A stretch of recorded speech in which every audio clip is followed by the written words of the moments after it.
Nu știu de ce trebuie să spun cuvintele astea. Cum să învăț eu pe altul când soția mea nu-i cum trebuie? Cum să învăț eu pe altul?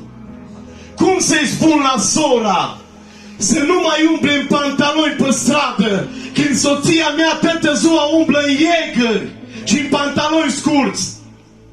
Mai ai putere tu ca predicator să vii aici în față? Vei evita învățătura, zice, mă, asta nu-i pentru noi. Mă, asta nu pot să o spun. Și totul să predic o viață întreagă și o să spun, Domnul-i bun, Domnul-i bun, Domnul-i bun. Dar nu doar atât ai Dumnezeu. Nu doar atâta. Dacă nu veți călca pe urmele lui Iisus Hristos, și fiți atenți acum, dacă spui că ești în El și El în tine, tu ce trebuie să faci? Să trăiești ca Iisus.